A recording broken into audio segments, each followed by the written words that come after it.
नमस्कार दोस्तों, मैं हूं अनूर मोदी। चलिए सुनते हैं सुंदर पिचाई की जीवन कहानी। सुंदर पिचाई अपनी बुद्धि, योग्यता, परिश्रम और सकारात्मक दृष्टिकोण के दम पर गूगल जैसी शीर्षस्थ अंतर्राष्ट्रीय कंपनी के सर्वोच्च पद सीईओ, मुख्य कार्यकारी अधिकारी पर शोभित होने वाले युवा भारतीय टेक्नोलॉजी एग्जीक्यूटिव सुंदर पिचाई का एक साधारण परिवार में जन्मे। साधारण परिवेश में पले बड़े शांत सौम्य सुंदर पिचाई ने असाधारण सफलता प्राप्त कर भारत का नाम पूरे विश्व में गौरवित कर दिया है। जानते हैं कि उन्होंने सफलता का ये सफर किस प्रकार तक तय किया। सुंदर पिचाई का जन्म 1972 को मदुरई, तमिलनाडु में एक मध्यम वर्गीय परिवार में हुआ था। उनका पूरा नाम सुंदर राजन पिचाई है। उनके पिता Raghunath Pichai general electrician company में सीनियर इलेक्ट्रिशियन इंजीनियर थे।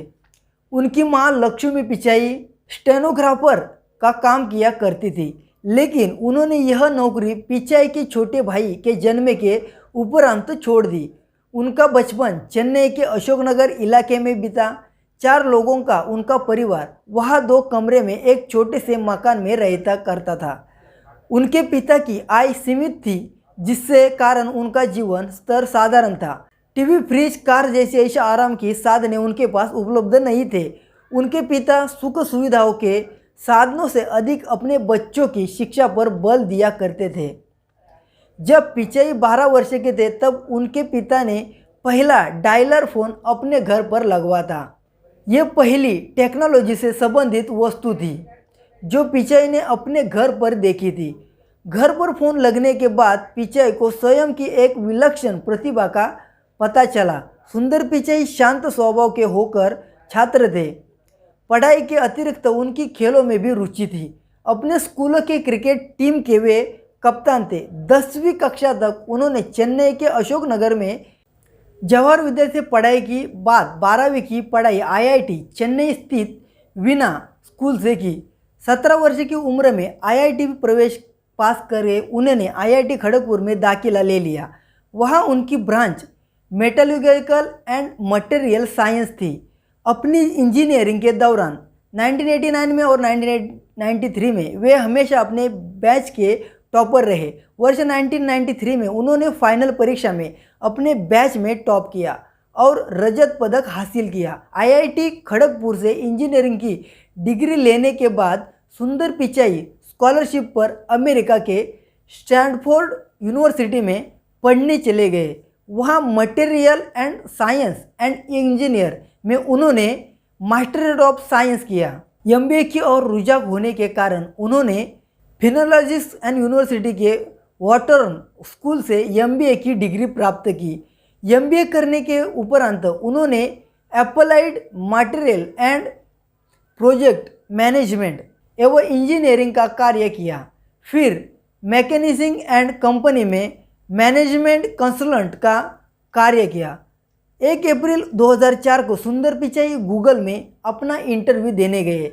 उसी दिन कंपनी ने जीमेल का टेस्टिंग वर्जन लॉन्च किया था। इंटरव्यूअर ने उन्हें जीमेल के संबंध में कुछ प्रश्न पूछे। प्रारंभ में पिचाई ने उन प्रश्नों का ठीक से उत्तर नहीं दिया। उनके विचारों से इंटरव्यूअर इतने प्रभावित हुए कि उन्हें तुरंत जॉब पर रख लिया गया। गूगल में उनकी प्रारंभिक जिम्मेदारी गूगल टूलबार और सर्च से संबंधित थी।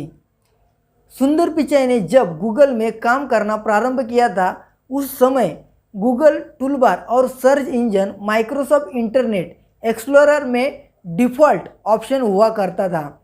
एक दिन उन्हें विचार आया कि गूगल को अपना खुद का वेब ब्राउज़र बनना चाहिए, क्योंकि यदि किसी दिन माइक्रोसॉफ्ट ने अपना खुद का सर्च इंजन डेवलप कर दिया तो इंटरनेट पर एक्सप्लोर में डिफ़ॉल्ट ऑप्शन सेट कर दिया तो गूगल वहाँ से परमानेंटली हट जाएगा। जब उन्होंने सीईओ इंजीनियर शेड्यूल में सक्षम अपना यह प्रपोजल रखा तो उन्होंने इस महंगा प्रोजेक्ट का करार देकर इसे अप्रूव करने से मना कर दिया। लेकिन पिचाई अपनी इस बात पर अड़े रहे थे और गूगल के सह निर्माताओं का लारी पेज और सर्गे ब्रिन को राजी कर लिया और 2006 में गूगल क्रोम का प्रोजेक्ट अप्रूव करवा लिया। गूगल क्रोम का प्रोजेक्ट अप्रूव करवाने के बाद जिस पिचाई को शंका थी कि 18 अक्टूबर 2006 को अचानक ही माइक्रोसॉफ्ट ने इंटरनेट एक्सप्लोरर से गूगल को हटाकर बिंग को अपना डिफ़ॉल्ट सर्च इंजन सेट कर लिया। गूगल को इंटरनेट एक्सप्लोरर से प्रतिदिन लाखों का ट्रैफिक मिला था और प्रतिदिन लाखों की कमाई होती थी। यह गूगल के लिए एक बहुत ही बड़ा झटका था, लेकिन इस स्थिति को पिचाई ने पहले से ही भाप लिया था। इसीलिए अपनी टीम के साथ मिलकर 24 घंटों में उन्होंने इंटरनेट एक्सप्लोरर को लूप होल खोज के निकाला, जिसके कारण बिंग पर जो लोग मूव हुए थे उनके सामने एक पॉप अप विंडो में गूगल को फिर से अपना डिफ़ॉल्ट सर्च इंजन सेट करने का ऑप्शन आने लगा। इस तरह उन्होंने गूगल के 60% यूज़र को वापस रिटर्न कर लिया था। माइक्रोसॉफ्ट के द्वारा मिले इस झटके को बाद गूगल ने स्ट्रैटेजिक मूव लेते हुए एचपी और सभी बड़े कंप्यूटर डिस्ट्रीब्यूटर से ये डील सिंक कर ली कि वे अपने पीसी पर गूगल टूलबार और उनकी सर्च से संबंधित ऑप्शन डिफ़ॉल्ट दिया करेंगे। सुंदर पिचाई की दूरदर्शिता ने गूगल को एक बड़े नुकसान से बचा लिया था। उनकी कार्यशैली और प्रतिभा को देखते हुए गूगल ने उन्हें सीनियर वाइस प्रेसिडेंट के पद पर प्रमोट कर दिया गया। गूगल क्रोम परियोजना के में पिचाई ने महत्वपूर्ण भूमिका निभाई। जब 2008 में गूगल क्रोम लॉन्च हुआ तो यह गूगल की उस समय तक की सबसे बड़ी सफलता थी। आज गूगल क्रोम विश्व में सबसे अधिक उपयोग किए जाने वाला वेब ब्राउज़र है। गूगल क्रोम की सफलता के बाद पिचाई को 2008 में vice president of project development बना दिया गया। 2012 में उन्होंने गूगल ऐप और क्रोम का वाइस प्रेसिडेंट बना दिया गया। 2013 में एंड्रॉयड बनाने वाली एंडी रूबिन के द्वारा यह प्रोजेक्ट छोड़ देने के बाद पिचाई ने इसकी कमान भी संभाल ली और अपना उत्कृष्ट योगदान दिया। आज जैसी कंप्यूटर सिस्टम में ओएस का सबसे बड़ा हिस्सा माइक्रोसॉफ्ट विंडोज़ के पास है, वैसा ही आज की तारीख में पर्सनल फ़ोन में ओएस का सबसे बड़ा हिस्सा गूगल के पास है। इस सफलता के पीछे सुंदर पिचाई का कुशल नेतृत्व का हाथ है। उनकी योग्यता को देखते हुए 2014 में उन्होंने गूगल के सभी प्रोडक्ट्स का ओवरऑल हेड बना दिया गया, जिसमें Google search, Google map, Google plus, Google commerce व गूगल एड जैसी प्रोडक्शन शामिल है। गूगल की सफलता का बहुत बड़ा श्रेय गूगल में लगातार हो रहा है, नई इनोवेशन का जाता है और इन इनोवेशन के पीछे जो नेतृत्वकर्ता कार्य कर रहा है वो है सुंदर पिचाई। उनकी उपलब्धियां को देखते हुए गूगल ने उन्हें 10 अगस्त 2015 को कंपनी का सीईओ घोषित कर दिया। इसके साथ ही सुंदर पिचाई भारतीय मूल के उन लोगों में शामिल हो गए हैं जो 400 अरब डॉलर कमी करने वाली कंपनी के शीर्ष अधिकारी हैं।